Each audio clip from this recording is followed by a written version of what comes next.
지면 내가 너희를 다시 데리고 오겠다고 약속하신 주님의 그 말씀을 쫓아 우리가 그 소망으로 말미암아 살아가는 그 소망이 얼마나 이 세상에서 값지고 귀한가를 늘 항상 깊이 깨닫고 그 마음 가운데 기쁨으로 받고 살아갈 수 있는 믿음으로 되어지기를 원합니다. 오늘 주일날 아버지 하나님, 우리 성도들 언근각지에서 또한 이렇게 아버지의 말씀을 듣고자 또한 이렇게 찬양을 드리고자 모였습니다. 부족한 저에게 입술을 주장하셔서 주님께서 지혜와 능력으로 성도들에게 필요한 말씀으로 서로 교제하는 시간들로 되어지기를 원합니다. 또한 여기에 참석지 못한 주님의 종들에게도 아버지 하나님, 정말 그 영혼들 동일하게 늘 항상 주님을 사모하고 주님의 말씀이 그리워서 달려올 수 있는 마음들로 붙들어 주셔서 그 형편과 사정에 개의치 아니하고 주님 바라보며 살아가는 삶으로 되어지기를 원합니다. 오늘 모든 시간들 주님께서 주관하여 주시고 온전히 주님의 말씀만 드러나는 시간들로 되어지기를 간곡히 부탁드리고 원하면서 이 모든 말씀을 거룩하신 우리 주 예수 그리스도 받들어 기도드리옵나이다. 아멘.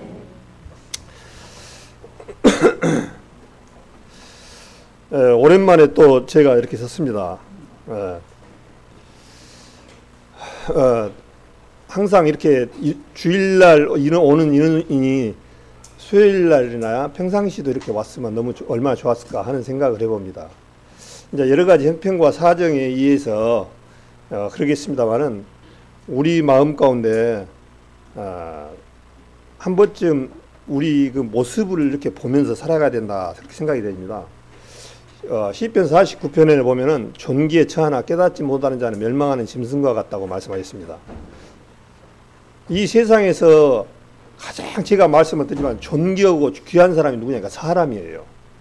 그래서 우리 성도님들은 다 그러시겠지만 이 세상에서 존귀함을 받아야 할 사람들이 누구냐니까 우리 사람이에요. 그런데 지금 우리 시대에 살아가는 사람들 속에 얼마나 많은 그 사람이 존귀를 받지 못한 그런 시대에 살고 있습니다. 세상이 험악하고 세상이 그냥 너무나 대접을 받지 못하는, 요즘 매스컴상에 보면은 사람이 사람을 대접받지 못한 그런 시대에 지금 우리가 살아가고 있습니다. 이 세상에 아무리 금은 보화하더라도 오로지 사람을 위해서 하나님이 창조하셨다는 사실이에요. 하나님 빼면 이 세상은 있을 이유가 없어요. 이 세상은. 그래서 주님께서 이제 새하늘 땅과 새 땅을 오실 때는 이 땅이 이제 바다도 없더라, 요한계시록에 보면 바다도 없더라, 해도 없더라, 그렇게 말해요. 이제 다른 세상을 만들어집니다. 왜 그러냐니까 이제 주님께서 잃어버렸던 영혼들을 추수할 때가 추수가 되어서 거둬가면은 이 세상은 이제 불로 태워지고 새하늘과 새 땅인 그야말로 천국이 도래합니다. 거기에는 늘 항상 얘기하지만 슬픔이 없고 눈물이 없고 고통이 없는 것이 그것입니다. 이 세상에서는 죄 때문에 우리가 늙고 병들고 죽고 생로병사 이 과정을 거쳐갑니다. 그래서 한 번 죽는 것은 사람의 정하심에 그 후에는 심판이 있다고 말씀하셔서 누구나 다 이 죽음 앞에는 피할 수가 없습니다. 그런데 창세기 5장에 보면은 가인이 아벨을 죽인 후에 아벨 대신에 누구를 줬냐니까 셋을 줬습니다. 그래서 셋의 족보가 흘러갑니다. 근데 셋의 족보를 흘러가 보니까 전부 다 뭐라고 하냐면 몇세 때에 태어나서 몇 년간 낳고 죽었더라만 나와요. 근데 이 죽음의 셋은 신앙의 세계예요. 그러나 이제 예수님의 세계는 영원한 생명은 죽지 않는 그런 세상의 생명을 받은 예수님은 구원자로 오셔서 우리의 모든 죄를 도말하셔서 대신 질고를 짊으심으로 말미암아 우리가 하나님의 자녀와 건속을 삼아 주셨다, 그렇게 말씀하셨습니다. 그러면서 너희는 요한복음 14장에 보면 내가 처소를 준비하러 가노니 내가 처소가 준비되면 너희를 다시 데리고 오시겠다고 약속을 하셨습니다. 그래서 오늘 참 희한하더라고요. 어떤 말씀을 준비해야 됩니까 하고 이제 여러 방면으로 준비하는데 이 말씀을 계속 가는 거예요, 눈이. 그래서 오늘 말씀이 뭐냐니까 주 마태복음 16장을 보겠습니다. 이 앞에 우리 목사님이랑 한번 교제를 한 내용이죠. 그 똑같은 내용입니다만은 이 말씀이 또 주님이 또 주시더라고요. 마태복음 16장 13절부터 20절까지 읽겠습니다. 같이 한 목소리 읽겠습니다. 마태복음 16장 13절부터 20절까지 읽겠습니다. 예수께서 가이사랴 빌립보 지방에 이르러 제자들에게 물어 가라사대 사람들이 인자를 누구라 하느냐 가로되 더러는 세례 요한 더러는 엘리야 어떤 이는 예레미야나 선지자 중에 하나이다. 가라사대 너희는 나를 누구라 하느냐 시몬 베드로가 대답하여 가로되 주는 그리스도시요 살아계신 하나님의 아들이시니이다.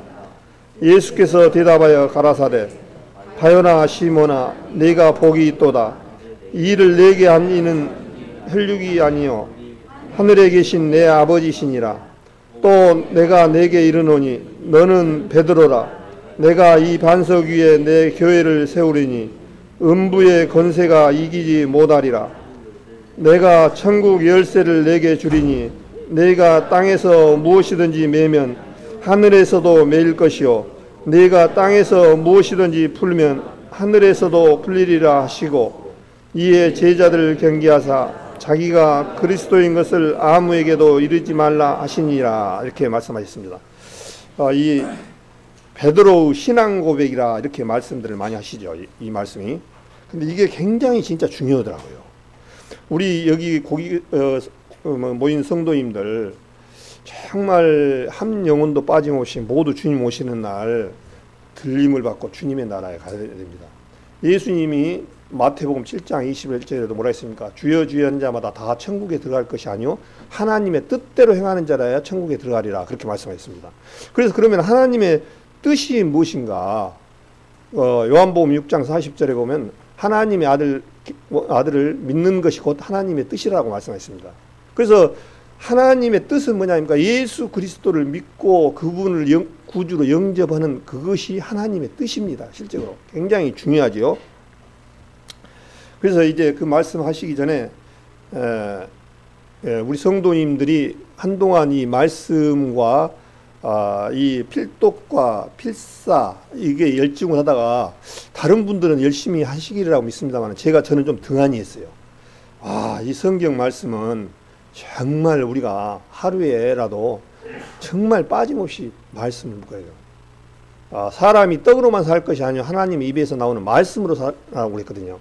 우리가 육신의 떡도 어떻습니까? 이 육신도 육신을 채우기 위해서 세 끼밥 중에서 한 끼만 굶어도 힘들어요 그냥. 그런데 영적 이 양식은 등한한 경우가 너무 많이 있어요. 근데 우리도 영적 양식을 육신의 양식 못지않게 묵어야 됩니다.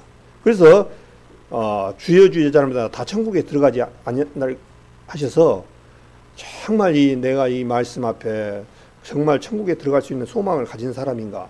그냥 광명생명교회에 그냥 등록했다라고 해서 가는 게 아니고 광명생명교회 20년 출석에도 예수 그리스도 보혈로 말미암아 거듭나지 못하면 그분을 내 마음 가운데 받아들이지 못한다면 아무 소용이 없습니다. 이것은 굉장히 중요합니다. 이 말씀 오늘의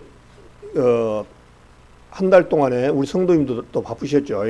전도 집회 하시느라 목사님 수고하셨고 성도님들도 수고하셨고 또 이종철 우리 성도님 참 복이 많으신 분이에요. 참 전도 집회 말씀을 다 끝나고 또 주님께서 소천하셔서 주님이 부르셔서 주님 앞에 갔습니다. 그래서 우리 사람이 가장 복이 있는 것이 뭐냐니까 고린도후서 6장에도 예수 그리스도를 가진 것은 다 가졌다고 그랬어요. 제가 수없이 말하지만 이 세상에 아무리 부귀영화 권세와 권력을 가졌더라도 예수님을 가지지 않으면 그것은 실패한 인생입니다. 정말 이것을 담대히 말할 수 있습니다. 예수 그리스도 갖지 않으면 이건 그 인생 우리 지금 우리나라의 대통령도 어떻습니까?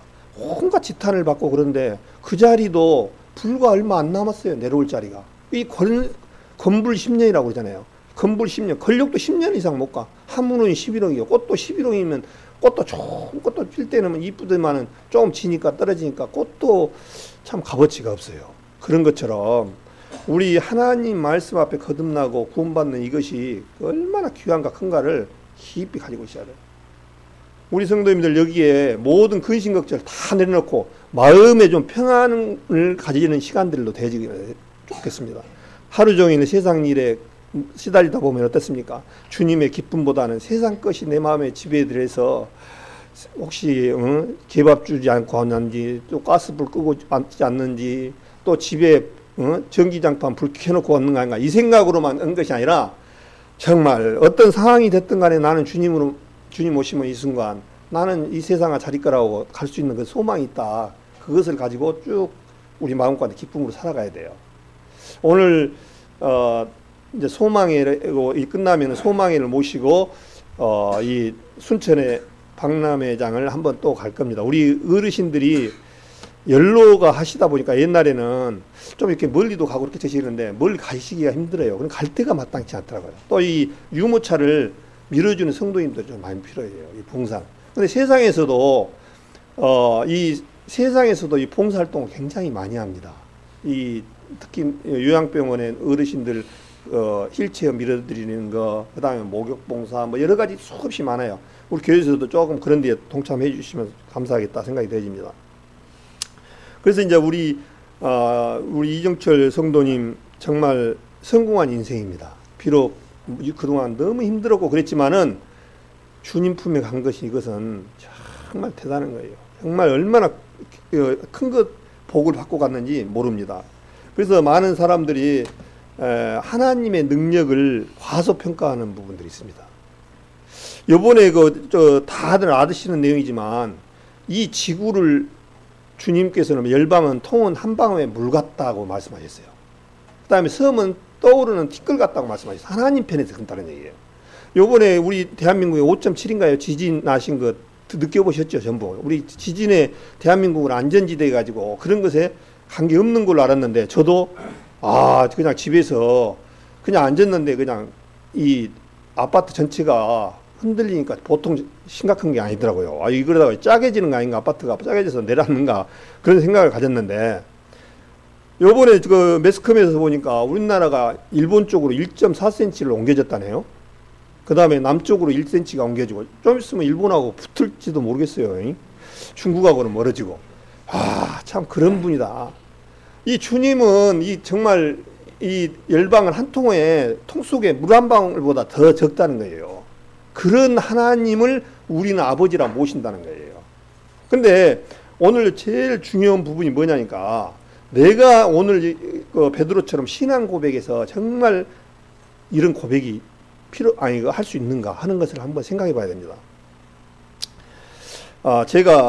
저도 이번에 우리 이종철 어르신을 보면서 또한 축복받은 이 장례를 치르면서 또한 반면에 불행한 장례식을 또 한 번 저는 또 참석했습니다. 우리 회사에 옛날에 저 주임이었던 분인데 이분은 굉장히 몸 관리를 신경을 많이 써요. 얼마나 몸 관리도 잘하고 탕탕하고 그런데 병 하나도 없고 그냥 그렇게 했던 사람이고 그런데 제가 이제 하나님 말씀을 그렇게 전하려고 해도 안 들어가요. 마지막 날 딱 죽기 전에 이틀 전에 저도 이제 마지막에 그 말씀을 이상하게 그렇게 됐어요. 하나님의 말씀을 한번 상담을 하고 한번 들어봅시다. 그러니까 예수님을 장난거리로 하는 거예요. 뭐라고 하냐면은 예수님은 남자가 없이 말 그대로 다른 남자하고 낳은 사람이 예수님이다. 이렇게 막 그래요. 그렇게 막 큰일 난다고. 그래서 이거 출애굽기 20장에 보면은 10계명 중에서 세 번째 뭡니까? 망령되이 있잖아요. 여호와 이름을 망령되이 일컬지 마라. 그렇게 말했습니다. 이 여호와 이름을 망령되이 일컬지 마라는 거예요. 그냥 망령되이 일컬는 거예요. 그러더만 그것에 관계 있는지 어쩐지 저는 모르겠습니다. 이틀 지나서 집에서 딱 TV를 보다가 바로 쓰러졌는데 뇌졸중으로 이 뇌졸중도 여러 가지인데 급소가 있다고 그러잖아요. 저는 잘 모르겠습니다. 뇌졸중도 약하게 올 수가 있고 입으로 오는 거 음식 그다음에 뭐 한쪽 이런 여러 가지 있는데 이 사람은 급소를 맞았다고 그래요. 병원에 가서 가보니까. 그래갖고 손을 칼 한 번 대도 못 오고 그 자리에서 그냥 숨지고 이제 갔습니다. 근데 이분은 이제 생각하니까 너무 가슴 아픈 거예요. 정말 그렇게 주님 말씀을 망령되이 일컫고 장난거리로 알고 그러더만 주님 앞에 갔으니까 그 가슴은 얼마나 이제 가면 후회하겠습니까? 그런 생각이 들더라고요. 그래서 정말 하나님 앞에 우리가 이제 말 한마디도 중요하고 정말 망령되이 일컫는 그런 일들이 있으면 안 되겠다, 그런 생각이 들집니다. 우리는 보통 보면 율법은 굉장히 나쁜 것이야, 또 율법은 무서운 거야, 이렇게만 생각하는데 엄연히 따져보면 우리 구원받은 성도님들은 이제 율법에서 해방됐습니다. 동의하십니까? 예. 율법은 제가 이 앞에 말씀 한번 드렸는데 율법으로 왜 좋냐니까요. 나는 죄가 없다고 하고 나는 의롭다고 한 사람들한테 뭐를 갖다 들이대냐니까 율법을 갖다 딱 들이대는 거예요. 율법을 보니까 나는 정말 하나님 앞에 진노를 받을 수밖에 없고 멸망을 받을 수밖에 없는 사람이라 하는 것을 무릎을 꿇게 하기 위해서 율법을 주신 거예요. 그래서 실제적으로 우리가 구원받은 후에 이제 하나님의 자녀에 대해서는 온전한 율법으로 바뀌어진 거예요. 그래서 우리가 구원받았으니까 율법을 해방됐으니까 내 마음대로 살아야 되는 것이 아니라 그 율법을 왜 거울로 우리는 비춰봐야 됩니다. 그래서 거울로 비춰봐가지고 우리의 삶들이 이제 성도를 화내고 성도들을 판단하는 것이 주님이 말씀적으로 잘못됐구나. 그러면 내 자신의 입을 막고 내 성도들을 귀하게 여기고 그런 마음들을 이렇게 싹 바꿔줘야 돼요. 그것이 이제 온전한 율법인 거예요. 우리 성도들한테는. 그래서 우리들의 성도들은 율법을 안 지켰다고 해서 지옥 가고 천국 가고 온 것이 아니라 내 율법을 통해서 거울을 비춰보고 내 자신이 주님 앞에 거룩한 삶으로 살아가는 상태가 있는가를 이렇게 보는 거예요. 똑같아요. 우리 구원받은 성도들도 거울이 필요합니다. 또 우리 자매님들은 형제님들 아침에 올 때 혹시 거울 안 보고 오신 분 있습니까? 다 봤잖아요.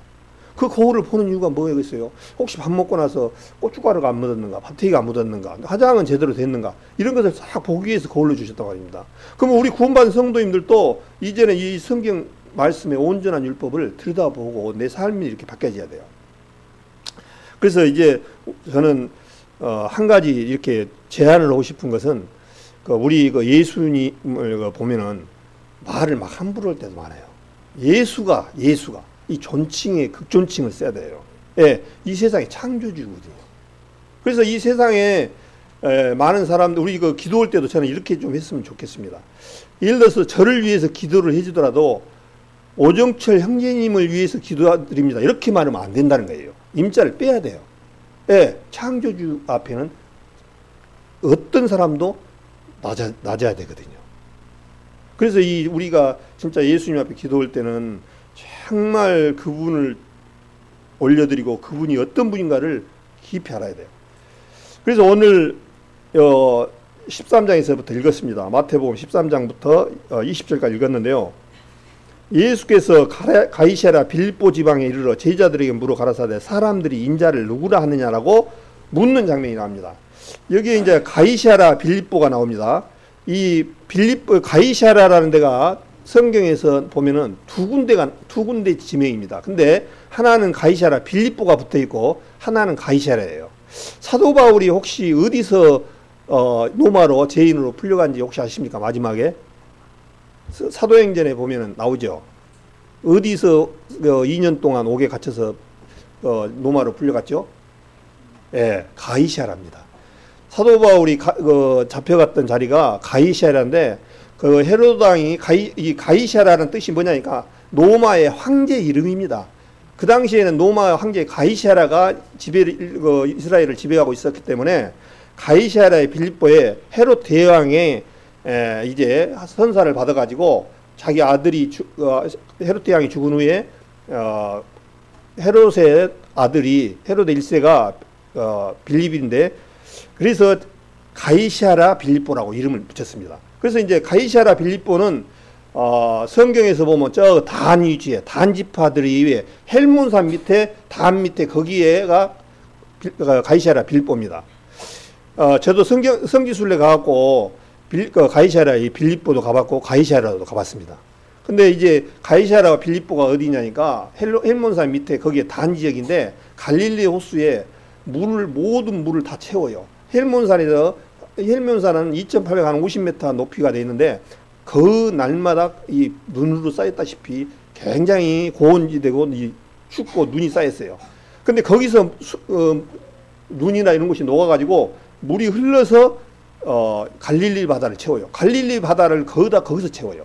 근데 그 물이 수량이 어마어마하더라고요. 우리 가보니까 물살이 그 깨끗한 물이 바위 속에서 이렇게 흘러나오는데 면적이 한 예배당만이나 한 넓이로 물이 하는데요. 그냥 슬슬 내려간 것이 아니라 사람이 딱 가면은 물살이 쓸려갈 정도로 그렇게 엄청난 물이 쏟아나온 거 보고 참 신기하더라고요. 그 많은 물이 어떻게 땅 속에서 흘러나오는가. 근데 가이사랴 빌립보에 거기에는 도토리도 크더라고요. 그때 도토리도 주산해요. 도토리가 대추 우리나라 제일 큰 거 그만치게요. 그래서 내가 농담으로 도토리 가다가 우리나라 와서 묵장사해도 되겠는데 했는데 도토리가 완전히 널려 있더라고요. 얼마나 많은지. 또 거기에는 그 당시 로마의 신인 판이라는 신이 를 섬기고 있던 그런 동네입니다. 그런 동네가 가이사랴 빌립보였고 밑에 이제 쭉 내려와 가지고 이제 유다 해안선에 지중해 쪽에 자리 잡은 것이 가이사랴였는데 가이사랴에 가보니까 거기 이제 그 당시 가이사랴 황제를 위해서 헤롯이 이 도시를 건설했는데 도시가 해안선을 따라서 이렇게 했는데 굉장히 웅장하고 아름답게 도시가 형성됐습니다. 거기에는 지금도 그 당시 전차 경기를 해가지고 전차 경기를 했던 지역이 있더라고요. 그래가지고 굉장히 운동장이 넓은데 거기서 마차를 타고 옛날에는 전차 경기를 했대요. 우리 박종욱 자매님이 생각 많이 날 겁니다. 그 가봐놔서. 그래서 이렇게 전차 경기를 하는데 그 사람도 그렇게 지겼던 거예요. 그 다음에 또 거기에 궁 안에 사도 바울이 거기서 2년 동안 감옥살이를 했던 자리예요. 가이사랴가. 또 거기에 가보니까 이 야외 음악당이 돼 있는데 굉장히 아름답게 음악당이 되어졌어요. 그래가지고 그 음악당에서 지금도 활용을 하더라고요. 이스라엘에서. 그래갖고 연주회라든가 뭐 발표회 가면 거기서 그 음악당을 돌로 쌓은 음악당을 실제 지금도 그렇게 사용을 해요.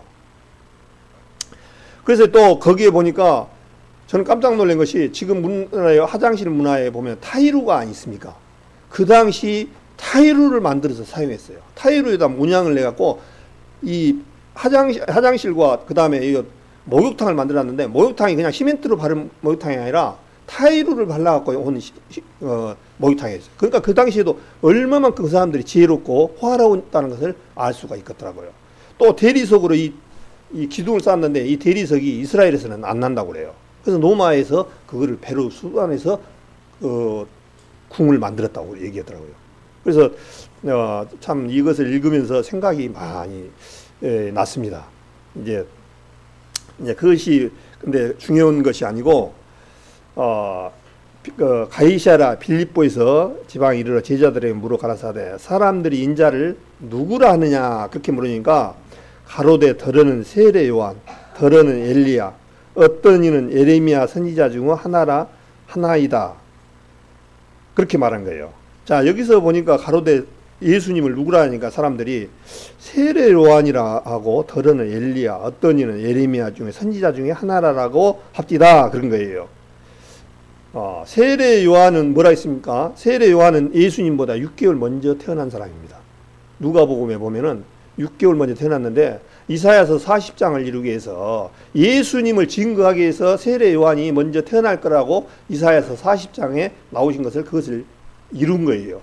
그래서 세례 요한은 요한복음 1장에도 보니까 네가 빛으로 왔느냐라고 물었을 때 나는 빛이 아니요 내 뒤에 오신 분이 빛인데 나는 빛을 증거하러 왔다 그렇게 말씀하셨습니다. 그래서 세례 요한은 예수님을 어떻게 말씀하셨냐니까 나는 예수님의 그 신을 들기도 감히 어려운 사람이다 그렇게 말합니다.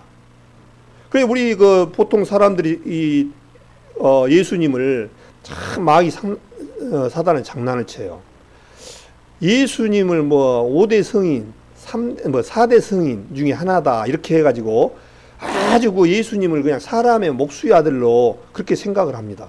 그런데 많은 장로교에서도 예수님을 그분이 메시아고 하나님이라는 것을 모르는 사람들이 굉장히 많아요.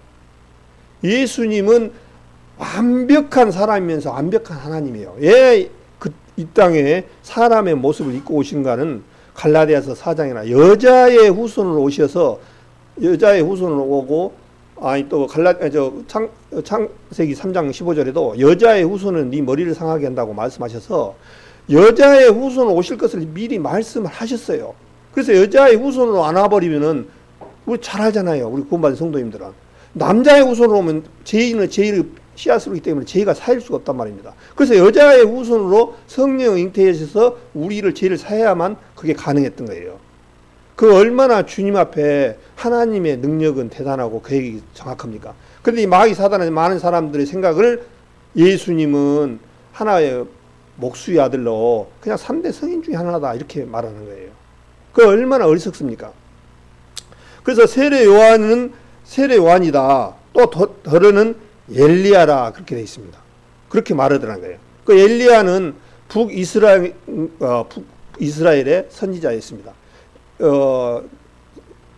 이제 솔로몬이 하나님 앞에 죄를 지음으로 말미암아 이제 아들 때 르호보암과 여로보암으로 두 나라를 쪼개버리지 않습니까? 그래서 열 지파를 북이스라엘, 두 지파를 남유다를 통해서 이렇게 하나님의 족보가 이어지고 하나님께서 이스라엘을 이끌어 왔습니다. 근데 북이스라엘은 거의 다 어떻습니까? 살아가는 그 사람들이 보면은 하나님은 대적하고 우상을 섬기고 하나님하고 굉장히 어렵게 등지고 살았던 민족들이 북이스라엘입니다. 그러나 남유다는 그나마 그래도 정직하게 살았어요.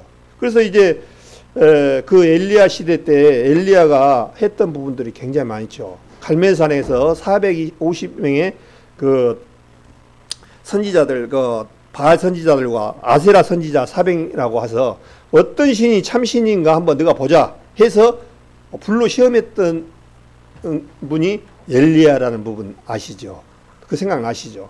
그 다음에 엘리야가를 통해서 사렙다 가부가 이제 먹을 것이 없고 가뭄이 들어서 없으니까 나무를 줍고 있다가 네 가지고 있는 것은 나를 위해서 먹이라 그러니까 그 사렙다 가부가 엘리야의 말을 듣고 주고 그 없는 가운데 가뭄이 들어서 얼마 자기 것도 먹을 것이 없고 하루하루가 생기가 어려운데 그것을 줄 수 있는 그 믿음이 얼마나 대단하겠습니까? 그런데 그것을 먹고 엘리야가 뭐라 하냐면 이제 이 깡통에 뭐랄까 이 미리 음식이 네가 필요할 만큼 다 하지 않고 먹을 만큼 충분히 오고 없어질 것이다. 비로 말미암아 3년 6개월을 가물렀던 그 시간들을 이제 풍성히 채워주는 그런 것이 나옵니다. 또 3년 야고보서인가 보면은 3년 반 동안 비가 오기를 간절히 비라고 간절히 가뭄이 오기를 바랬을 때 3년 반을 이제 비가 멈추고 또 비가 오기를 간절히 했으니까 비가 왔던 그런 선지자였습니다. 엘리야 그러니까 거기에 이스라엘에서는 세례 요한이나 더러는 엘리야 이런 사람들이 굉장히 크게 느껴졌죠. 그러니까 또 어떤 이는 예레미야 우리 그 예레미야 선지자는 눈물의 선지자라고 보통 말을 하잖아요. 예레미야는 어떻습니까? 예레미야에서 얘가 굉장히 분량이 많습니다. 그런데 예레미야의 20장인가 보면 어땠습니까? 예레미야는 온전히 하나님을 쫓아서 살아가는데 계속 이스라엘 백성들은 하나님의 말씀을 선포를 하고 외쳐도 듣지를 않는 거예요. 그래서 예레미야를 옥에다 가두고 토굴에다 가두고 먹을 것도 주지 아니하고 그런 속에서 핍박을 받아서 얼마나 힘들었으면은 이제 내가 다시는 하나님의 말씀을 선포하지 아니하리라. 때로는 우리 성도님들도 아마 그럴 거예요. 우리 가족들한테 그렇게 주님의 말씀을 들었는데 에라 너 지옥 가버려라. 이제 나도 그냥 모르겠다.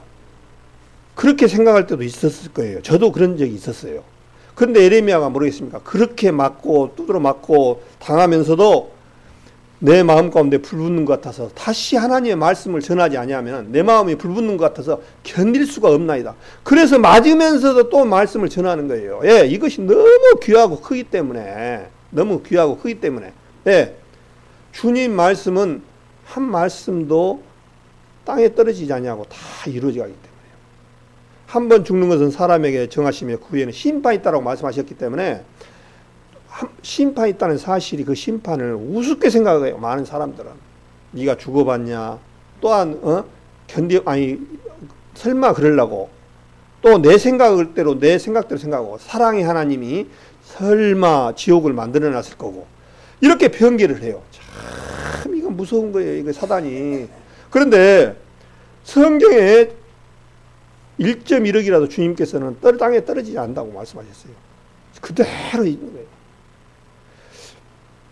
그래서 이제 시몬 베드로가 대답하여 가라되 주는 그리스도요 살아계신 하나님의 아들이시니라 그렇게 됐습니다. 근데 시몬 베드로한테 물었습니다. 베드로야 너는 나를 누구라고 하냐? 그러니까 시몬 베드로가 주는 그리스도시요 살아계신 하나님의 아들이시니이다 그렇게 됐습니다. 이 주는 그리스도시요 살아계신 하나님의 아들이시니이다 그렇게 돼. 우리도 동일하게 이렇게 이런 말씀에 동의하십니까? 예, 아멘이 되셔야 돼요. 예수님은 그냥 목수의 아들이요 이렇게 되면은 문제가 많아요. 문제가 심각합니다. 이거는 예수님 그분은 창조주시고 그분은 하나님이라는 사실을 가지고 가야 돼요. 이것이 안 되면 어떻습니까? 우리 복음이 흔들리고 우리 복음이 희미해요. 예수님이 십자가에서 죽은 것은요 하나님이 죽으신 거예요. 하나님 그걸 아셔야 돼요. 네? 그분이 사람의 형상을 입고 오신 거라니까요. 그래서 성경에 요한복음 8장에 보면은 예수님하고 이스라엘 백성들하고 계속 언쟁을 높이는데 내가 아브라함 때부터 먼저 있었다고 하니까 네가 아브라함보다 나이가 많냐? 나는 네 아브라함이 되기 때문에 있기 전부터 내가 있었느니라.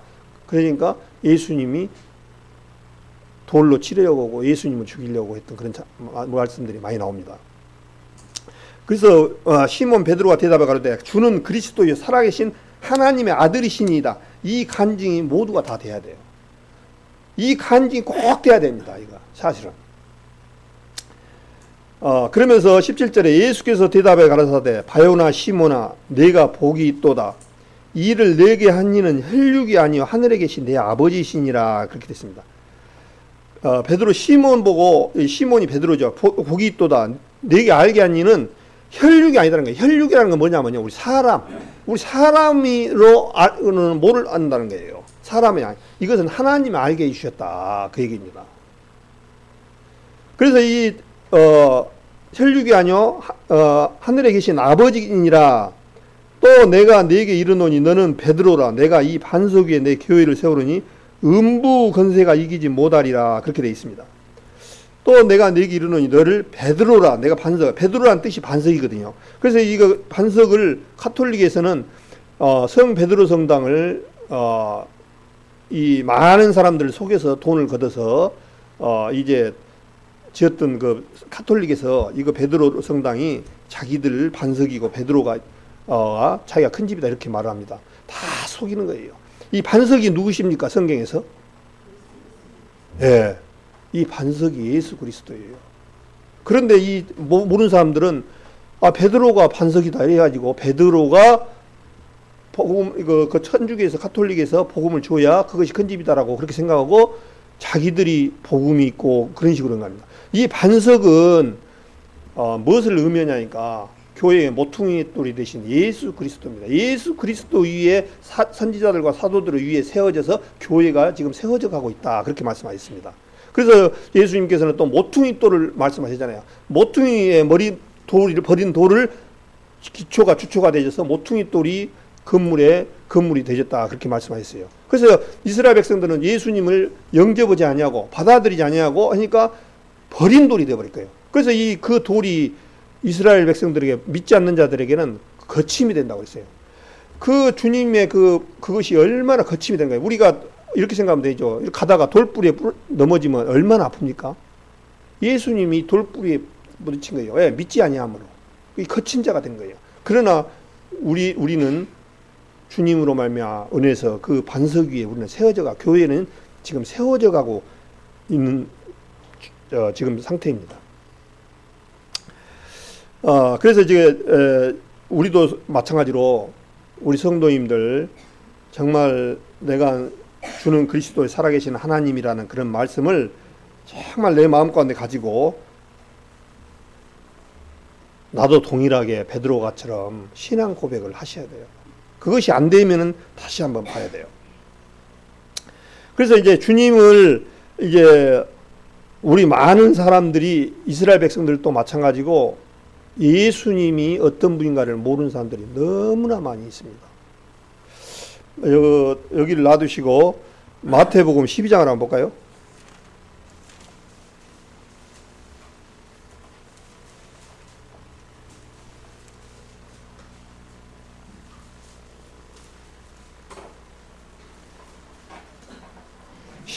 마태복음 12장 46절부터 제가 읽겠습니다. 12장 46절. 예수께서 무리에게 말씀하실 때 그 모친과 동생들이 예수께 말하려고 밖에 섰더니 한 사람이 예수께 짜오되 보소서 당신의 모친과 동생들이 당신께 말하려고 밖에 섰나이다 하니 말하던 사람에게 대답하여 가라사대 누가 내 모친이며 내 동생들이냐 하시고 손을 내밀어 제자들을 가리켜 가라사대 나의 모친과 나의 동생들을 보라. 누구든지 하늘에 계신 내 아버지의 뜻대로 하는 자가 내 형제요 자매요 모친이라 하시니라. 이제 많은 사람들이 무리에게 말씀할 때 육신의 동생들이 같이 섰던 거예요. 왜 당신의 모친과 동생들이 밖에 있습니다. 그러니까 예수님이 손을 내밀어 갖고 제자들을 가리킨 거예요. 제자들을 가리켜서 나의 모친과 나의 동생들을 보라. 누구든지 하늘에 계신 내 아버지의 뜻대로 하는 자가 내 형제요 자매요 모친이라. 그래서 우리가 구원받은 성도들이 내 형제요 자매요 모친이라는 거예요. 그러니까 그 얘기는 뭔 얘기입니까? 거듭난 사람이 나하고 관계있지 거듭나지 못하면 구원받지 않으면 육신의 형제간도 필요 없다는 거예요. 육신적으로 예수님의 육신의 형제들도 만약에 예수님을 인정하지 않고 받아들이지 않으면 아무 관계가 없어요. 그게 굉장히 중요한 거예요. 그러니까 광명생명교회 20년 동안 다녀도 구원받지 못하면 아무 소용 없는 거예요, 실제로. 그 다음에 마태복음 13장 보겠습니다. 마태복음 13장 53절 보겠습니다.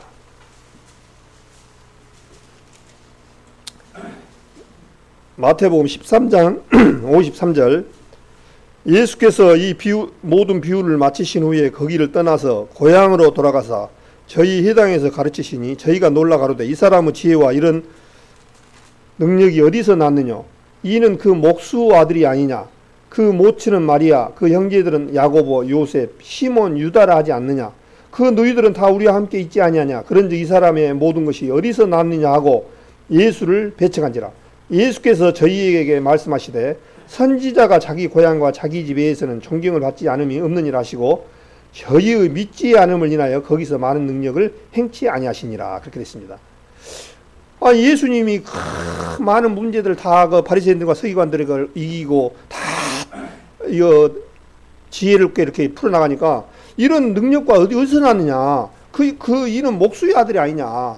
자기 아버지는 목수의 아들인데 어떻게 저렇게 시냐? 그러니까 면서 그 모친은 마리아, 그 형제들은 야고보, 요셉, 시몬, 유다라지 않느냐? 이 육신의 형제들입니다. 야고보, 요셉, 시몬, 유다라자. 그 너희들은 다 우리와 함께 있지 않냐냐? 그런데 이 사람의 모든 것이 어디서 났느냐 하고 이 사람들이 이렇게 생각한 거예요. 예수님이 육신의 아들 아니냐 이렇게 생각한 거예요. 그러면서 뭐냐면 선지자가 자기 고향과 자기 집에는 존경을 받지 않으면 없느니라는 거예요.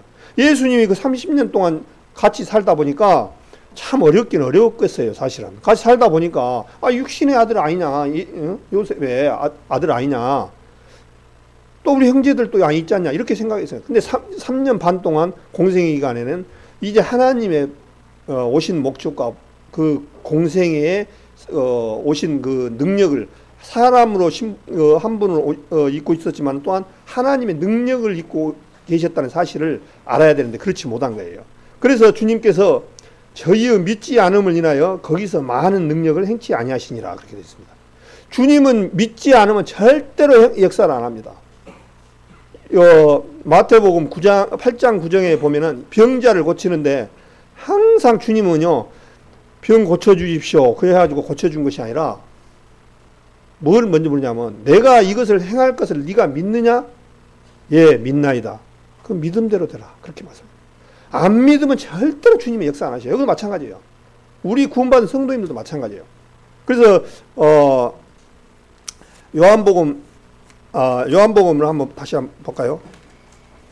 요한복음 6장을 보겠습니다.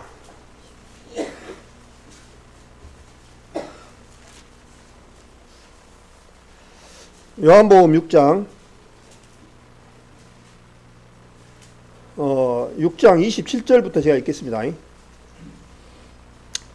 요한복음 6장 27절 썩는 양식을 위하여 일하지 말고 영생하도록 있는 양식을 위하여 하라. 이 양식은 인자가 너희에게 주리니 인자는 하나님 아버지의 인치신 자니라. 저희가 묻되 우리가 어떻게 하여야 하나님의 일을 하오리까? 예수께서 대답하여 가라사대 하나님의 보내신 자를 믿는 것이 하나님의 일이니라 하시니. 하나님 일이 뭐냐니까요. 하나님의 보내신 자를 믿는 것이 하나님의 일이라는 거예요. 지금 우리 성도님들은 하나님의 일을 하고 있는 거예요. 이 말씀의 문맥상 그렇게 맞습니까? 안 맞습니까? 다시 한번 볼까요? 예수께서 저희가 28절에 보니까 저희가 묻되 우리가 어떻게 하여야 하나님의 일을 하오리까? 예수께서 대답하여 가라사대 하나님의 보내신 자를 믿는 것이 하나님의 일이니라 하시니. 믿는 것이 하나님의 일이라는 거예요. 예. 여기서 출발점이에요. 하나님 일은요, 그냥 교회 발디딤부터 출발점이 아니라 하나님을 믿는 일부터 시작해야 복음의 능력이 나오고 모든 것이 능력이 나옵니다. 우리 성도님들도 마찬가지라고 생각 안 하십니까? 나를 알아줘야 내가 충성을 하고 그러지.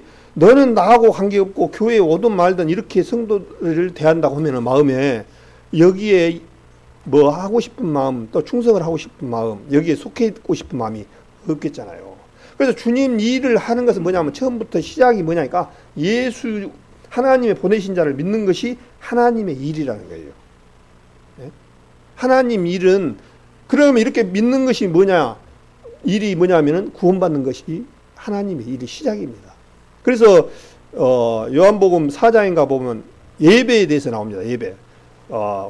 사마리아 여자가 예수님을 봤을 때 우리는 이 산에서 예배를 했는데 당신의 사람들은 예루살렘에서 예배를 돌아갑디다. 그런 거예요. 그러니까 예수님이 뭐라 했습니까? 그래, 예루살렘에 가서 잘 소잡고 양잡고 잘해라. 이렇게 말씀하시지 않고 이 산에서도 말고 예루살렘에서도 말고 이 산에서도 말고 그 당시 사마리아는 북이스라엘이 아합이나 이런 왕들이 그 여호수아 최초에 그 두 나라로 쪼갰을 때 여로보암이 이스라엘로 사람들이 두 나라를 쪼갰는데 자꾸 예루살렘 가서 제사를 지내려고 한 거예요. 그러니까 그것을 못 가게 하려고 그리심산에다가 예배당을 자기들이 마음대로 만들었습니다. 그냥 예배당을 만든 게 아니라 옛날 성막을 그렇게 만들었습니다. 그래서 네이지파도 없는데 자기들 마음대로 하고 자기들 마음대로 그래서 그리심산에서 그렇게 지냈던 거예요. 그러니까 이제 그 사람들은 그리심산에서 이 산에서 예배를 받는데 당신들은 예루살렘에서 번나이다 그렇게 말한 거예요. 근데 예수님은 아니다, 둘 다 아니다. 여기서도 말고 저기서도 말고 이제 너희가 예배할 때가 오나니 곧 이때라 그런 거예요. 그 예배가 뭐냐니까 예배의 시작점이 뭐냐니까요. 구원받은 순간부터 예배가 시작되는 거예요. 그러니까 구원받지 않는 사람은요 일요일날 수천 명이 수만 명이 아무리 많이 모여도 그거는 예배가 아닙니다. 성경적 예배가 아니에요. 그건 하나님하고 관계가 있어야 예배죠. 예를 들어서 봐보시오. 저 지나간 아저씨 보고 아버지를 놔두고 아저씨 보고 아버지 잘 계셨습니까? 하면 뭐라고 했습니까? 정신이 이상한 사람 아이가. 그러지 않겠습니까? 그러니까 하나님하고 우리 관계가 이루어져야 예배가 시작되는 거예요. 그래서 똑같은 거예요. 그래서 예배를 볼 수 있는 자격은 어떻게 보면요. 하나님 편에서 보면 구원받은 사람만이 예배를 참가할 수 있는 거예요. 실제로.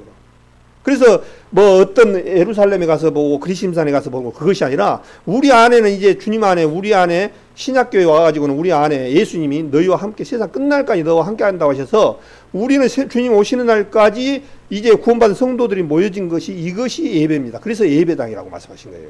그래서 이 예배당에 참 진정으로 신령과 진정으로 예배라고 하잖아요. 신령과 진정으로 진정이라는 뜻이 진리로 하더라고요. 진리로 하나님의 말씀은 진리인이다 그랬거든요. 하나님 말씀의 진리로 거듭난 사람들에게는 이제 하나님 앞에 온전히 예배를 드릴 수가 있다는 사실은요. 그러니까 예배에 참석할 수 있는 조건을 가지는 것이 얼마나 귀한 건지 몰라요. 아까 말한 대로 많은 신앙생활을 했는데 그날에 와서 내가 너를 도무지 알지 못하니 나를 떠나가라 한다면 얼마나 가슴이 아프겠습니까, 이거. 이게 굉장히 중요합니다, 정말. 굉장히 중요해요. 어떻게 보면, 이것보다 더 중요한 게 없습니다. 그래서 제가 이제 이번에 우리 회사에, 공장장이 바뀌어가지고 면담을 하는데, 이 양반이 장로교회를 다니는데, 제가 공장장 만난 중에서는 교회에 나간다니까 그래도 제일 반갑더라고요. 그래서 이제 이 얘기를 쭉 둘이 만나고 얘기를 하는데, 장로교회에서 뭔 좀 안 좋은 일이 있었는가 봐요. 그래가지고 순천에 사신 분인데, 순천에 제일 큰 교회로 옮겼다고 그래요. 그래서 이제 그 자초지정은 안 듣고 좀 안 좋아서 옮겼다고만 얘기하더라고요. 그래서 그 순천에서 제일 큰 교회를 장로교를 갔는데, 그 장로교회 목사님이 안 받아주더라는 거예요. 오지 마라. 그래갖고 자기는 깜짝 놀랐대요. 교회에서 오지 마라는 교회나 처음 봤다는 거예요. 그 교회로 오지 마라는 거예요. 사연을 들어보니까 순천에 제일 큰 교회를 사람들이 다 골이 몰려. 그냥 우리 사람들은 크고 웅장하고 그냥 막 목사에 부목사에 그냥 이 단상에 그냥 얘가 하나님 있는 것처럼 생각했고, 아이들은 못 올라가게 하고 거룩하게 여기가 그냥 어떤 성전인 줄 알고 그렇게 이렇게 시대를 살아왔던 사람들이라 옛적인 것을 굉장히 많이 나타납니다. 그래가지고는 사람들이 큰 교회만 찾다 보니까 그 교회를 너무 많이 오니까 오지 말아 한다는 거예요. 너무 많이 가지고. 나도 그 소리 듣고 깜짝 놀랐어요. 그런데 알고 보니까 그 옆에 있는 교회들이 항의한다는 거예요. 전화로. 그 목사님, 더 이상 좀 다른 교회 성도님들 못 오게 좀 하십시오. 그런다는 거예요. 그러니까 그 교회 안에서 좀 안 좋아갖고 가면 그 큰 교회로 다 간다는 거예요. 또 이 교회도 안 좋아갖고 다투면 그 교회로 간다는 거예요. 안 좋으면 다 하는 거예요. 그런데 이유가 뭐냐니까 큰 교회 가면 자랑하는 거예요. 나는 우리 교회 성도님들은 지금 5,000명이고 목사님이 뭐 30명이고 장로가 뭐 200명이고 뭐 이런 거 자랑하는 거예요. 그런데 장로 200명이 아니라 목사가 뭐 20명이라도 하나님 앞에 거듭나지 않으면 항상 가르칩니다. 이것은 제 말이 아닙니다. 제 말이 아니에요. 이거는. 네? 성경에서 그렇게 말씀하고 있어요. 그래서 정말 우리 비록 수는 적고 그러지만 제일 중요한 것은 정말 하나님 앞에 말씀으로 거듭나서 그 안에 들어있는 우리가 내가 있는 것이 가장 행복하다는 사실을 알고 있어야 돼요. 아무리 그 몇천만 몇만 명이 모인 그 순복음교회 같이 뭐 일요일날 뭐 몇십만 명이 모인들 껍데기면 뭔 소용이 있겠습니까? 주님께서 마지막 날에 알곡과 쭉정이를 걸러낸다고 했습니다. 쭉정이는 불에 태우고 알곡은 걷어들이고 곡간에 들이고 쭉정이는 불에 태운다고 말씀하셨습니다. 알곡과 쭉정이를 이제 조금 있으면 갈라내는 시기가 거기다 추수 때가 왔기 때문에 알곡과 쭉정이를 갈라내는 그런 시기가 아닌가 생각이 됩니다.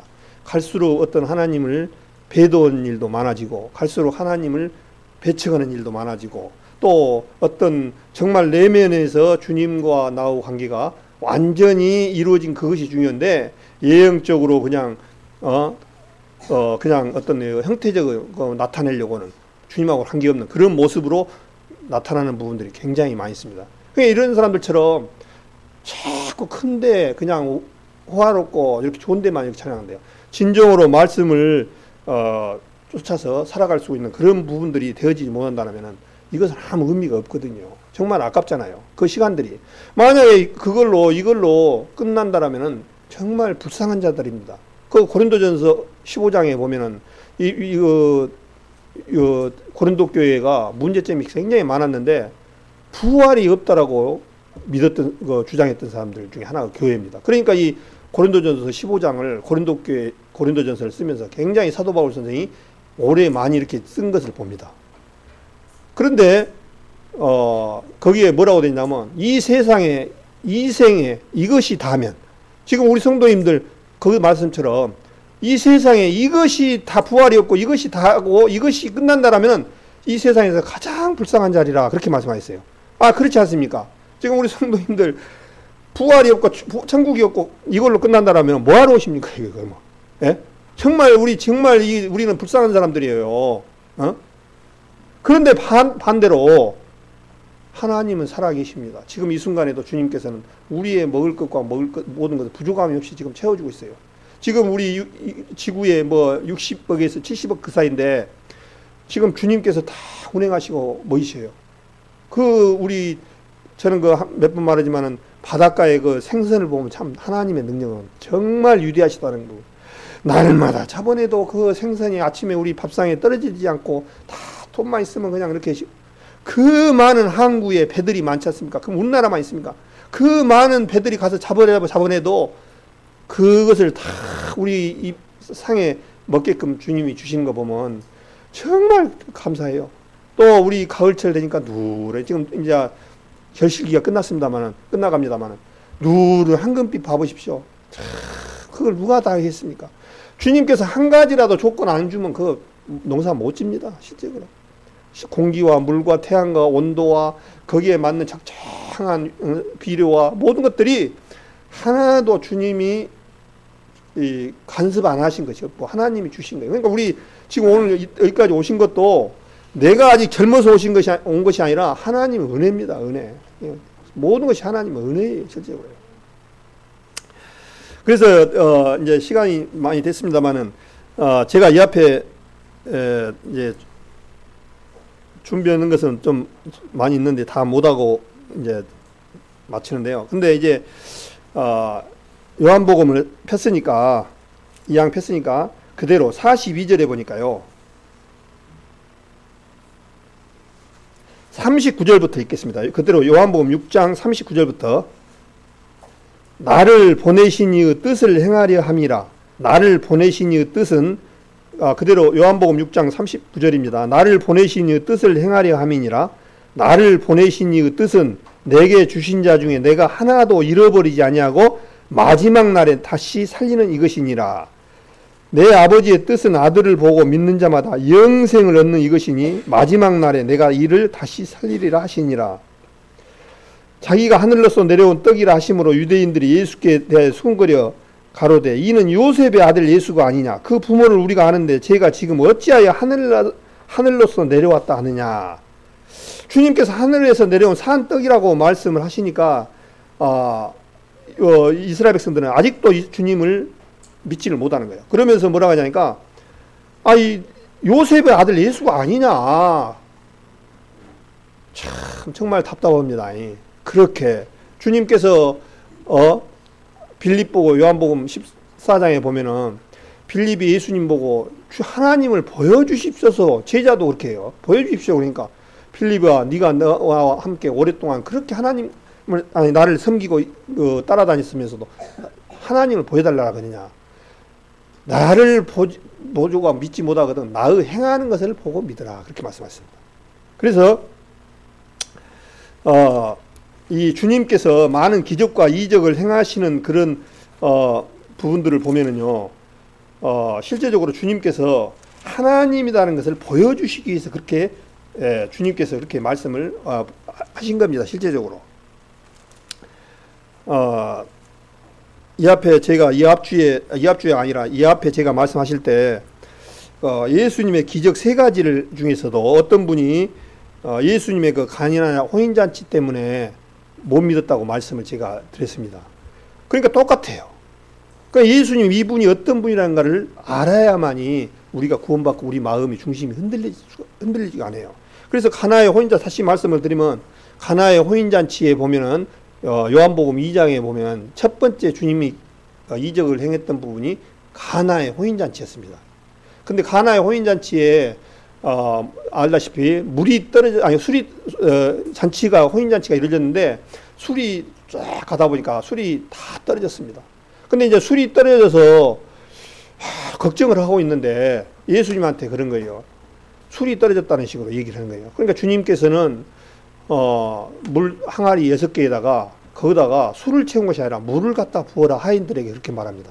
그러니까 하인들은 그냥 말만 듣고 물을 갖다가 갖다 채운 거예요. 그냥 뭐 아무 생각도 없이 그냥 채우기만 하는 거예요. 근데 만약에 그것을 뭔 조건을 다 보고 조건을 다 생각하고 했으면은 아마 안 채웠을 거예요.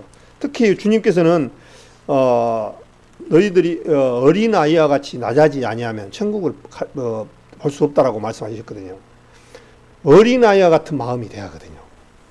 우리 생각의 머리에다가 계산해 갖고 하나님 믿으려면 못 믿습니다. 그거는 참 어리석은 거예요. 그러니까 이 가나의 혼인잔치에서 마찬가지로 물을 갖다 부었는데 그 물이 포도주가 된 거예요. 그래서 나중에 이렇게 갖다서 주니까 이 잔치 때마다 좋은 술은 먼저 주고 나쁜 술을, 안 좋은 술을 술이 취해갖고 좋은 술인지 못 했을 때 분별했을 때 사람들이 보통 그렇게 갖다 대접하는데 너는 마지막에 이렇게 좋은 술을 주냐, 어디서 났냐. 그러니까 예수님이 갖다 부으라고 해서 갖다 줬다. 그러니까 술이 됐더라. 하인들은 안다고 그렇게 말씀을 했습니다. 근데 그 술을 먹으면서 만약에 그 사람들이 어쩌다 그냥 한 잔 먹어본 게 아니라 그 사람들은 술 맛을 얼마나 잘 알겠습니까? 술꾼들은 술 맛을 잘 알잖아요. 술을 못 먹은 사람들은 술이 어떤 맛인지, 저는 술을 못 먹으니까 소주가 어떤 맛인지 양주가 어떤 맛인지 맛을 모르겠더라고요. 그런데 술 먹는 많은 사람들은 소주는 뭐 어떤 술이 좋고 무슨 막걸리는 어디 막걸리가 좋고 이런 얘기를 하더라고요. 그 맛이 이렇게 다 틀리다고 그래요. 아마 근데 그 술이 얼마나 기가 막혀요. 예수님이 만들었는데 얼마나 그 술은 좋았겠습니까? 저는 기가 막히다가 술 중에서 아마 제일 좋은, 이 세상에 아마 지구상에서 제일 좋은 술이었다고 생각됩니다. 예, 그분은 하나님이기 때문에. 그래서 H2O가 CH 포도주가 화학기로 C2H4 H5OH인데 이 화학기 기술로는 도저히 이루어질 수가 없는 거죠. 그래서 제가 우리 조카가 화학 전공이라 그래도 하나님을 믿기 때문에 가나의 혼인잔치에서 물로 포도주 된 것을 너는 화학 전공자고 화학 박사니까 어떻게 생각해? 그러니까 당연히 사람들 입장에서는 바꿔주면 안 된다 그죠. 그럼 너는 어떻게 생각하냐 하니까 당연히 가능하지 그러더라고요. 참 감사하고 박수가 나. 왜 가능하냐 내가 물어보니까 이분은 창조주이십니다. 아멘. 창조주이시기 때문에 원자를 뺐다가 넣었다가 마음대로 바꿀 수 있는 분은 주님이에요.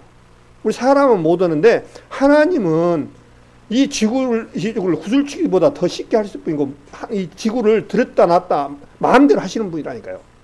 그런 분을 우리는 우리 마음 가운데 그분을 인정하고 그렇게 나가야 돼요. 또 오병이의 사건도 봐보십시오. 보리떡 5개와 물고기 2마리로 5,000명을 먹이고 12바구리나 있어요. 우리 생각에는 가능합니까? 그게 솔직히. 예? 가능하냐고요. 목수의 아들이면 불가능해요. 그죠? 근데 하나님의 아들이고 하나님이면 가능할까요? 안 갈까요? 예. 하나님이기 때문에 가능한 거예요. 이게 근데 많은 사람들이 장로교나 다른 사람들도 예수님을 하나고 목수의 아들쯤으로 생각하고 그렇게 생각하고 살아가신 분들 굉장히 많이 있습니다. 우리 교회 성도님들은 이건 확실하게 해야 돼요. 예수님은 그분이 하나님이라는 것을 알아야 돼요. 하나님. 그리고 또 예수님은 파도와 바람을 잔잔하라. 파도야 잔잔하니까 파도가 멈추고 바람이 멈췄습니다. 이 세상에 바람을 멈출 수 있는 분이 계신가요? 이 세상에 물 위로 걸어다닐 수 있는가요? 예. 그런 분이란 말입니다. 그것은 뭐냐면 창조주밖에 없다는 거예요. 창조주기 때문에 가능하다는 거예요. 그거를 인정해야 돼요. 그래서 예수님을 어떤 분인가, 목수의 아들인가, 창조주인가, 이 부분을 오늘은 정말 확실하게 내 마음 가운데 딱 못을 박아야 돼요. 목수의 아들이 아니라 하나님이라는 사실을. 그래서 요한복음 10장에 한번 보겠습니다. 요한복음 10장 28절부터 제가 읽겠습니다. 요한복음 10장 28절 내가 저희에게 영생을 주노니 영원히 멸망치 아니할 터이요 또 저희를 내 손에서 빼앗을 자가 없느니라. 저희를 주신 내 아버지는 만유보다 크심에 아무도 아버지 손에서 빼앗을 수 없느니라. 나와 아버지는 뭐라고요? 예. 아버지와 나는 하나라는 거예요. 그러니까 내가 아들의 신분으로 왔다 그 얘기예요. 예? 그래서 아버지와 나와 하는 관계는 하나라는 거예요. 그러니까 이스라엘 유대인들이 뭐라고 하냐니까 33절에 유대인들이 대답하되 선한 일을 인하여 우리가 너를 돌로 치려는 것이 아니라 참남함을 인하이니 네가 사람이 되어 자칭 하나님이라 함이로라. 그렇게 해요. 참남의 하면 것은 신성 모독을 말하는 거예요. 네가 사람이 돼갖고 목수의 아들이 갖고 네가 하나님이라고야. 이러니 가지고 도를 치는 거예요. 그러니까 이 사람들은 지금까지도 예수님을 영접하지 못해서 지금까지 구원받지 못하고 있습니다. 유대인들이 사도행전 8장에 보면은 13장에 보면은 그렇게 주님 앞에 주님을 갖다 말씀을 복음을 전해도 받아들이지 않는 거예요. 받아들이지 않아요. 도대체 아무리 얘기를 해도 안 받아들이는 거예요. 그러니까 주님께서 신발을 탁탁 틀으면서 이제 내가 이방인으로 향하노라 하고 복음을 이방인으로 확 틀어버립니다. 그래서 이제 유대인들은 복음이 끝나고 이제 이방인으로 와서 사도행전 1장에 보면은 1장 8절에 온 예루살렘 성령이 너에게 임하시면 너희가 예루살렘과 유대와 사마리아 땅끝까지 이르러 내 증인이 되리라 하시니라. 그래서 사도 바울은 자기가 갖고 싶은 것이 아니라 하나님의 도구로 쓰임을 받았던 사람입니다. 그래서 노마로 가이사랴에서 2년 동안이나 죄인으로 잡혀 있다가 노마로 끌려가서 노마에까지 복음을 전하고 모든 세계에는 노마로 통한다 해서 노마의 복음이 전하니까 세계로 확 퍼져버린 거예요. 그래서 지금 이 순간까지 이제 그 사도 바울을 통해서 이방인들에게 복음이 충만히 이렇게 전해져 가지고 지금 우리까지 왔습니다. 이 복음이 마지막 어느 한 순간까지 우리 이방인의 수가 차면은 이제는 유대인한테 넘어가게 되어 있습니다. 근데 유대인들은 엄청난 요한계시록 보면은 엄청난 시련과 환란을 겪고 나서 받아들이게 되어 있어요. 유대인들은 엄청난 시련을 이제 겪게 되어 있습니다. 7년 대환란 때는 유대인들은 창세 이후로 이런 환란이 없다고 그래 있어요. 그래서 우리 구원받은 성도님들은 그 전에 먼저 휴거가 되니까 얼마나 감사합니까? 휴거가 되니까. 그래서 이제 여기에 보니까 내가 28절에 저희에게 영생을 주노니 영원히 멸망치 아니하였대요. 또 저희를 내 손에서 빼앗을 자가 없다. 우리 구원받은 한번 구원은요 절대로 빼앗길 수가 없습니다. 누가 와도 요한복음 8장에 보면은 누가 그리스도 사랑해서 떠날 수 있냐? 그리스도 사랑해서 빼앗을 자가 없다라고 말씀하셔서 그리스도 사랑에 어떤 곤란과 환란과 모든 어떤 것들이 와도 그리스도 사랑에서 우리를 끊을 수 없다라고 되어져 있습니다. 그래서 이렇게 말씀하신 분이 누구냐니까 하나님이란 사실이에요.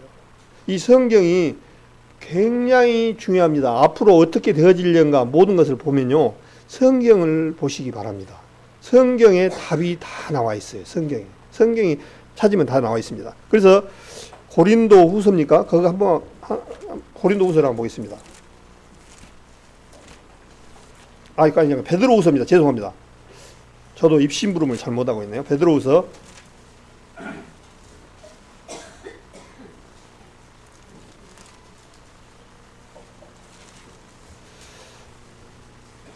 베드로후서 1장 베드로후서 1장 19절 제가 읽겠습니다. 또 우리에게 더 확실한 예언이 있어. 이 예언이 우리 성경을 말합니다. 어두운 데 비치는 등불과 같으니 날이 새어 샛별이 너희 마음에 떠오르기까지 너희가 이것을 주의하는 것이 가하니라. 먼저 알 것은 모든 예언은 사사로이 풀 것이 아니니 예언은 언제든지 사람의 뜻으로 낸 것이 아니요 오직 성령의 감동하심을 입은 사람들이 하나님께 받아 말한 것입니다. 그렇게 말씀입니다. 또 우리에게 더 확실한 예언이 있다는 거예요. 더 확실한 예언이. 그것이 뭐냐니까 이 성경이에요. 성경. 근데 이 말씀을 무엇을 하면서 베드로가 변화선상에서 주님이 변화가 되는 그 장면을 보면서 지금 뭐라고 하냐니까 이 새벽별처럼 밝히 우리에게 비치는 등불과 같은 것이 있는데 그 별이 너희 마음에 떠기까지 너희가 이것을 주의하는 것이 가니라. 그렇게 말씀을 하셔서 이 성경 말씀은 정말 말씀이 너무 주님의 그 확실한 부분들이에요. 그래서 주님의 이 성경 말씀 속에는 모든 답과 모든 것들이 들어 있습니다. 그래서 제가 이제 한 가지만 이제 말씀을 드리고 마칠까 하는데요.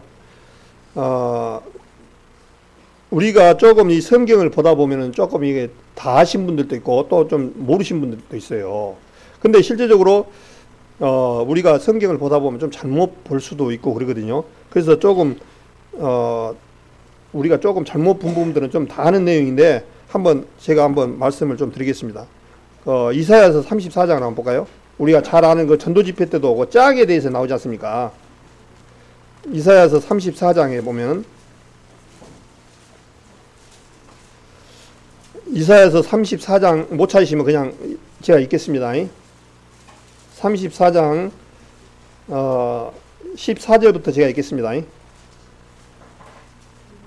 이사야서 34장 14절 들짐승이 이리와 만나며 수염소가 그 동류를 부르며 올빼미가 거기 거하여 시는 처소를 삼으며 부엉이가 거기 깃들이고 알을 낳아 까서 그 그늘에 모으며 설개들도 그 짝과 함께 거기 모이느리라. 너희는 여호와의 책을 자세히 읽어보라. 이것들이 하나도 빠진 것이 없고 하나도 그 짝이 없는 것이 없으니 이는 여호와의 입이 이를 명하셨고 그의 신이 이것들을 모셨습니다. 그래서 여기에 보통 우리가 16절에 전도집회 때도 그런 얘기했죠. 너희는 여호와 책을 자세히 읽어보라. 이것들이 하나도 빠진 것이 없고 하나도 그 짝이 없는 것이라 그랬습니다. 그 이 짝이 전도집회에서 그 성경 말씀의 짝을 말하는 게 아니고 짐승의 짝을 말합니다. 혹시 알고 계신 분들도 있었지만은 모르신 분들은 그걸 정정하고 알고 계시기 바랍니다. 이것은 그 짝이 암수짝, 암거다가 수거다가 그 짝을 얘기합니다. 성경에서 이 짝, 저 짝을 말하는 게 아니라 성경에서 우리 전도집회 때 그 얘기를 하셨어요. 근데 조금 이렇게 다르게 잘못 보셨는데 그 짝은 짐승의 짝이 맞습니다. 짐승의 짝. 그 다음에 열왕기상 3장을 보겠습니다.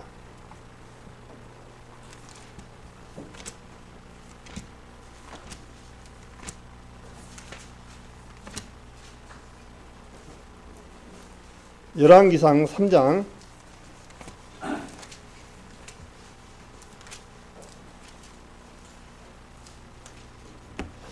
열왕기상 3장에 보면은 솔로몬이 이제 기브온에서 1천 번제를 드리고 주님께서 무엇을 너는 은하느냐 하시다 주님께 지혜를 구했을 때 주님께서 지혜를 주는 장면이 나옵니다. 근데 4절에 보니까 3장 4절에 찾으셨으면 이에 왕이 제사하러 기브온으로 가니 거기는 산당이 큼이라. 솔로몬이 그 단에 1천 번제를 드렸더니 그랬습니다.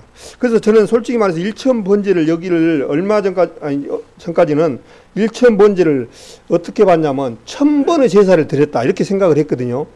그 제사가 아닙니다. 1000번을 제사를 드렸다는 얘기가 아니고 1천 번제라는 것은 1000마리의 짐승을 드렸다 그 얘기입니다. 무슨 말인지 아시겠죠? 예.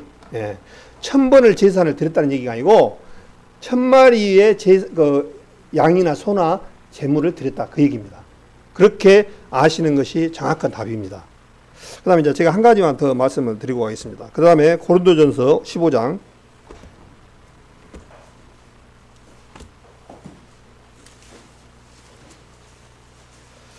고린도전서 15장 31절 있습니다.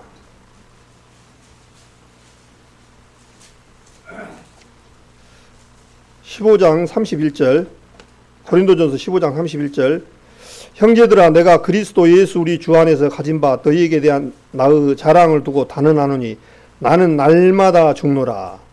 나는 사도 바울이 나는 날마다 죽노라 해서 나도 우리 구원받은 사람이 날마다 십자가에 넘겨주더라 그렇게 말씀을 생각하고 받아들였습니다. 근데 그 말씀도 어떻게 보면 맞을 수 있어요. 근데 정확한 표현은 뭐냐니까 사도 바울이 복음을 전하다가 그 당시 사도 바울의 복음의 전쟁터는 전부 지뢰밭이었습니다.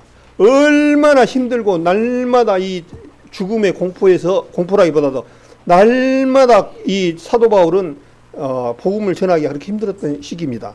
근데 이건 뭐냐고 단언하는데 나는 날마다 죽을 수가 있다. 그 얘기입니다. 죽을 수가 있다. 나는 날마다 복음 전하면서 죽을 수가 있는 요지가 있다. 그래서 그런 상황을 얘기한 겁니다. 그래서 뭐 제가 성경을 많이 알아서 이 말씀을 정정한 게 아니라 성경을 또 여러 가지로 찾아보고 하는 과정에 저는 조금 우리가 잘 알고 있었는데 또 이렇게 또 모르신 분들이 계신 분 같아서 이렇게 말씀하셨어요. 그래서 드립니다. 그래서 나의 자랑을 두고 단언하니 날마다 나는 죽을 수 있다. 그 내용이라는 사실을 아셨으면 좋겠습니다. 저는 성경을 그렇습니다. 모르면 언제든지 우리가 배우고 또한 이렇게 바꾸고 그래야 될 부분이다 생각이 되어져요. 그래서 참 저는 우리 목사님한테 감사한 것이 너무 많이 연구하고 많은 것을 이렇게 배우고 그러니까 참 좋아요. 아마 우리 저도 또 어제 여기 금옥교회 다니는 어떤 성도님이 그 성도님이라고 표현을 해야 될지 모르겠습니다만 거기 다니는 사람이 저하고 이제 잠깐 시간이 있었고 얘기를 하는데 이제 그 금옥교회 누구 명칭을 좀 얘기하면 안 되는데 그 목사님이 좀 나이가 좀 드시고 그런 갈등 얘기를 하더라고요. 왜, 뭔 얘기야? 그러니까 옛날부터 나이 드신 이 사역하신 분들이 배우려고 하지 아니하고 옛날 자기 고정관념을 가지고 얘기를 하다 보니까 안 맞는 부분도 끝까지 주장한다는 거예요. 근데 요즘 이제 젊은 부목사나 이런 분들이 연구를 많이 해서 그런 부분들을 이렇게 얘기를 하게 되면 안 듣는다는 거예요. 이제 고정관념이. 그러다 보니까 그런 교회에 어떤 갈등이 있다라고 얘기를 하더라고요. 그래서 주님의 말씀은 우리가 조금 잘못 알았고 그랬더라면은 조금 이렇게 정정하고 또 그렇게 해 나가야 되지 않느냐 그런 생각들이 맞다라고 이렇게 보거든요. 그래서 그 얘기를 들었을 때 그렇게 맞구나. 우리한테 지금까지 내려온 모든 것들이 보면은 한 번에 딱 고정관념이 되면 이거 바꾸기가 굉장히 어려워요. 근데 우리는 바꿔야 됩니다. 이건 잘못 부분들을. 그리고 또 우리는 누가 성경을 100% 다 한 사람이 있겠어요. 주님 오시는 날까지 배워 나가는 거지요. 그래서 오늘 여러 모습으로 좀 이렇게 말씀을 드렸습니다만은 오늘 마태복음 16장의 말씀처럼 베드로 신앙 고백처럼 우리 성도님들도 동일하게 정말 이 신앙 고백이 정말 중요하다 그런 생각이 되어집니다. 특히 예수님이 그러면은 나하고 어떤 관계인가? 예수님이 그냥 하나님을 오셔서 그냥 기적과 이적을 행해가지고 그걸로 끝나버리는가? 그런다면 별 의미가 없죠. 그분은 나의 주시며 나의 구원자이라는 것을 확실히 마음 가운데 받아들이고 그것을 다시 한번 확인할 수 있는 그런 시간들이 되어졌으면 좋겠다 해서 이렇게 말씀을 드렸습니다. 이것으로 제가 마치고 기도하겠습니다.